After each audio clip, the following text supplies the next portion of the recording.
Welcome to The Explainer. Today we're stepping into a scenario that honestly sounds like the opening scene of a sci-fi movie, but it's happening right now.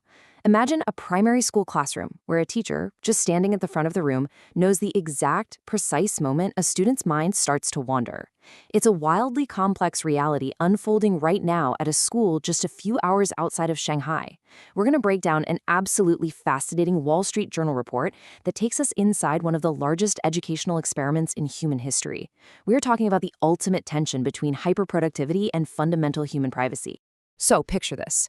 You've got a classroom with fifth graders, and they're starting their day not just by opening their math books, but by strapping on brain wave sensing headbands.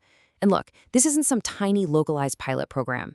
As the source outlines, this initiative is a massive piece of a billion-dollar government-backed push.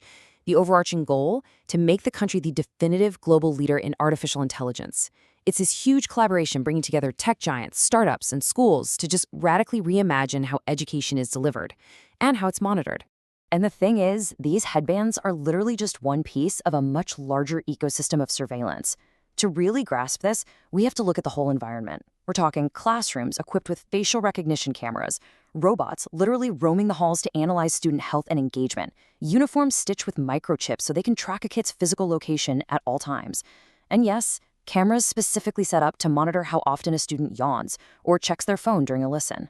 It is a staggering level of minute-by-minute monitoring that sets the stage for a massive social experiment. To put the sheer scale of this initiative into perspective, 200 million. That's the estimated number of students that could eventually be impacted by these high-tech educational tools. We're not just talking about one classroom here. This is a nationwide rollout aimed at boosting academic grades, sure, but simultaneously, it's feeding vast amounts of data into powerful AI algorithms. The potential scale of this data collection is just completely unprecedented. Section 1. The mechanics of tracking concentration. So the core technology at play here is called electroencephalography, or EEG. And what's really fascinating is how simple the device actually looks. It's got just 3 electrodes. 2 go right behind the ears, and 1 rests right on the forehead. Basically, these sensors pick up the faint electrical signals that are constantly being sent by neurons in your brain. But here is the kicker. Globally, EEG is a highly specialized technology. Normally, you'd only see this used by doctors and hospitals for things like epilepsy diagnoses or clinical sleep studies, not Tuesday morning math class. Taking this medical-grade tech and using it as an everyday classroom utility is a massive shift. Let's track the actual journey of this neural data step by step. First, the electrodes read those electrical signals while a student is, working through a problem. Second, that data doesn't just sit on the headband. It is routed in real time right to a dashboard on the teacher's computer, showing exactly who is paying attention at that very second. Third, the system compiles all this into detailed concentration reports, broken down into precise 10-minute intervals. And finally, and this is where the social dynamic really shifts, those reports are pushed directly into chat groups for the parents to see. The data literally travels from a 5th grader's forehead straight to their parents' smartphones. Section 2. The neuroscience reality check. Now, we have to look at the science behind all these bold claims, and this quote from Theodore Zanto, a neuroscientist at UC San Francisco, really hits the nail on the head. He points out that EEG technology is incredibly susceptible to what scientists call artifacts. What does that mean for a kid in a classroom? Well, it means that if a child is simply itchy, or maybe just feeling a little fidgety in their chair, or even if the headband just isn't perfectly flush against their skin to make a good contact, the electrical signal gets distorted. The device might register a drop in concentration, creating a totally false reading. So a simple physical itch can be easily misinterpreted by the algorithm as a complete lack of academic focus. But despite those pretty major scientific caveats, bringing this tech into the classroom has created a really fascinating divide. On one side, you've got the administration and the teachers, and they report that these headbands force a whole new level of discipline. They're claiming students legitimately pay better attention, they study harder, and they achieve higher academic scores, all because they know they're being watched. But then you flip over to the student's perspective, and the picture completely changes. The kids express a distinct lack of enthusiasm. For them, it represents an intense, completely unprecedented layer of academic pressure, heavily compounded by how their parents react to the data. To bring this tension to life, let me share a specific anecdote from the report. The journalists actually encountered a 5th grade boy who they caught dozing off during class. And when they spoke to him, he revealed that his parents actively punish him for bringing home low attention scores. This isn't just abstract data floating around for these kids.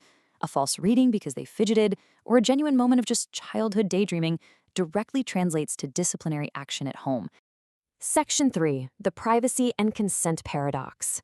Now, it's really worth noting that in international education systems governed by strict privacy laws, like FERPA in the US or GDPR in Europe, this level of biometric tracking would absolutely be illegal. So, how does it happen here? Well, let's dive into this incredibly important observation from neuroscientist Theodore Zanto again. He states, "You're trying to make an assessment of an individual student, you really can't anonymize it." You know how tech companies are always promising to anonymize your data? Strip your name from it so it's just raw statistics? Well, in education, the entire goal is to grade the individual. Because of that, this highly sensitive biological brainwave data inherently cannot be kept anonymous. It has to stay permanently attached to that specific child's identity to be of any use to the teacher or the parent. So that's the real privacy paradox. The system's core function relies entirely on a lack of anonymity. So you might be wondering, where exactly does all this intimate neural data go once the school bell rings? According to the companies involved, the data feeds right into powerful AI algorithms to improve the tech, and it's sent off to government-funded research projects. Zanto points out that there is likely zero privacy protection safeguarding this info. But honestly, perhaps the most surprising detail from all the source material is the parental consent aspect. Instead of outrage, the report highlights parents saying things like, "If it helps his grades, I don't mind the data collection." Many are casually consenting and explicitly prioritizing the potential for academic success over data privacy. Section 4. Shaping the Future Citizen. Experts and citizens alike are pointing out that these classrooms are essentially functioning as laboratories for future generations. Because think about it. It's not just about raising grades for a math test on a Tuesday. It's a massive experiment in behavioral conditioning. By introducing facial recognition, location tracking, and brainwave monitoring into the most formative years of a child's life, the environment normalizes constant surveillance. It simply becomes a standard condition of their existence. I want to leave you with a question to truly think about.